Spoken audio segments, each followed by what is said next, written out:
Assalamualaikum warahmatullahi wabarakatuh. Nama saya Ringrisma Puji Astuti dengan NIM 04204988. Saya dari kelas C Keperawatan semester 2. Saya akan sedikit menjelaskan mengenai fraktur. Fraktur atau bisa disebut patah tulang adalah terputusnya kontinuitas tulang dan tulang rawan yang ditentukan sesuai jenis dan luasnya yang terjadi akibat trauma langsung dan trauma tidak langsung. Adapun penyebab trauma langsung adalah benturan pada tulang mengakibatkan fraktur di tempat tersebut. Trauma secara langsung antara benturan dan kerusakan itu di tempat yang sama. Trauma tidak langsung disebabkan tulang dapat mengalami fraktur pada tempat yang jauh dari area benturan. Jadi misalkan seseorang melompat dengan keadaan kaki memapah mengenai tanah, namun kerusakan terjadi di tulang paha.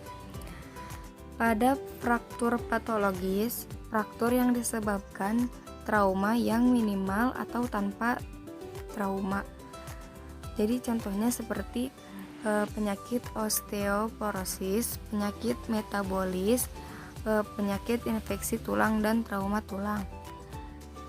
Patah tulang bisa terjadi di bagian tubuh manapun, tetapi lebih sering terjadi di tulang kaki, tangan, pinggul, rusuk, dan selangkangan.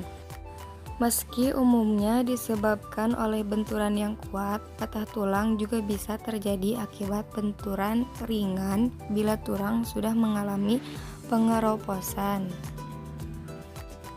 Berdasarkan kondisinya, patah tulang dapat dibagi menjadi beberapa jenis, yaitu yang pertama patah tulang tertutup. Patah tulang tertutup adalah jenis patah tulang di mana tulang yang patah tidak sampai merobek kulit. Yang kedua, patah tulang terbuka yaitu merupakan kebalikan dari patah tulang tertutup. Jadi ketika bagian ujung dari tulang yang patah sampai merobek kulit, sehingga jaringan di bawah kulit dan tulang yang patah menjadi terlihat. Yang ketiga, patah tulang tidak lengkap. Merupakan kondisi tulang yang tidak patah sepenuhnya atau tidak sampai membagi tulang menjadi dua bagian atau lebih, melainkan hanya retak. Patah tulang tidak lengkap terbagi ke dalam beberapa tipe, yaitu tipe hairline fracture atau stress fracture, yaitu ketika tulang mengalami retak yang tipis.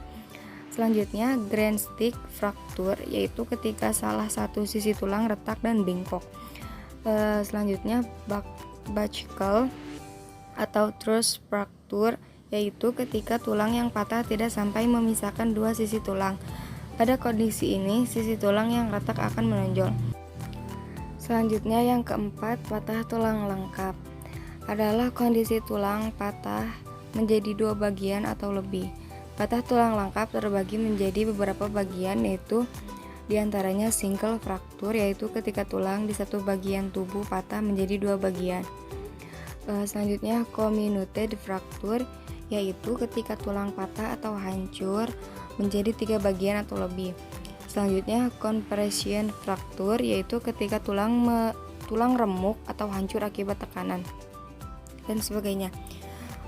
Penyebab patah tulang terjadi ketika tulang menerima tekanan yang lebih besar dari yang bisa diterima oleh tulang tersebut.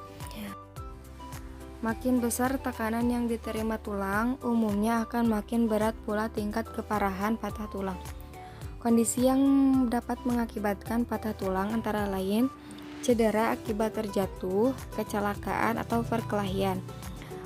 Selanjutnya, cedera akibat hentakan berulang, misalnya saat berlari, berbaris, atau berolahraga. Penyakit yang dapat melemahkan tulang seperti osteoporosis, osteogenesis imperfecta, kelainan genetik yang menyebabkan tulang rapuh, infeksi tulang, dan kanker tulang. Faktor risiko patah tulang dapat terjadi pada siapa saja, namun lebih beresiko dialami oleh orang dengan beberapa faktor. Di antaranya berusia lanjut, berjenis kelamin wanita, terutama yang sudah berusia di atas 50 tahun, memiliki gaya hidup yang kurang aktif bergerak, kurang asupan nutrisi, mengonsumsi obat kortikosteroid dalam jangka waktu yang lama, memiliki kebiasaan merokok dan mengonsumsi minuman beralkohol, menderita penyakit diabetes, gangguan saluran pencernaan, atau gangguan pada kelenjar endokrin. Secara umum, gejala yang bisa timbul saat seseorang mengalami patah tulang yaitu nyeri berat di area patah tulang, memar dan bengkak, tulang mencuat keluar dari kulit pada patah tulang terbuka, sulit menggerakkan bagian tubuh yang mengalami patah tulang, deformitas atau adanya perbedaan bentuk pada area yang mengalami patah tulang, kesemutan dan mati rasa di area yang mengalami patah tulang. Ada juga beberapa gejala yang mengharuskan si penderita langsung dibawa ke rumah sakit atau instalasi gawat darurat, yaitu terjadi pendarahan berat, muncul nyeri hebat meski hanya sedikit bergerak, tulang mencuat keluar dari kulit, area yang mengalami patah tulang rusak parah, patah tulang terjadi di kepala, leher, atau punggung, patah tulang menyebabkan hilang kesadaran. Pengobatan patah tulang tergantung pada jenis yang dialami, lokasi tulang yang patah, serta kondisi pasien. Secara garis besar, pengobatan patah tulang bertujuan untuk mengembalikan tulang yang patah ke posisinya semula dan menjaganya agar tidak bergerak sampai terbentuk tulang baru yang akan menyambungkan bagian tulang yang patah.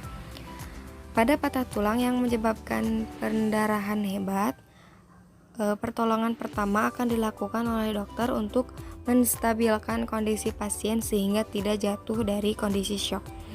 Metode pengobatan patah tulang meliputi pemberian obat-obatan untuk meredakan nyeri dan mencegah infeksi pada patah tulang terbuka, pemasangan gips yang terbuat dari plaster atau fiberglass untuk mencegah tulang yang patah bergerak selama proses penyembuhan, traksi untuk menyejajarkan tulang yang patah serta meregangkan otot dan tendon di sekitarnya.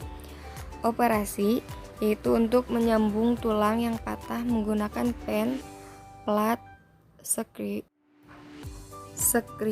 dan rods khusus. Pasien patah tulang bisa sembuh dalam hitungan bulan atau tahun, tergantung pada tingkat keparahan, usia, dan faktor risiko yang dimiliki pasien. Pasien yang mengalami patah tulang wajib melakukan kontrol sesuai jadwal yang diberikan oleh dokter untuk membantu kondisi patah tulang. Patah tulang yang tidak diobati dapat menyebabkan komplikasi ringan hingga berat, tergantung pada bagian tubuh yang mengalami patah tulang. Komplikasi tersebut antara lain infeksi, pendarahan yang bisa menyebabkan shock hipovolemik, rhabdomyolysis, sindrom kompartemen, nekrosis avaskular, kematian jaringan, malunion, proses penyatuan tulang yang tidak tepat, non-union, tulang yang patah tidak dapat menyatu lagi, kerusakan pada syaraf dan pembuluh darah, cacat permanen. Patah tulang tidak selalu dapat dicegah, namun Anda dapat mengurangi risiko patah tulang dengan menggunakan alat keselamatan saat berkendara seperti sabuk pengaman saat mengemudi mobil atau helm saat mengendarai motor.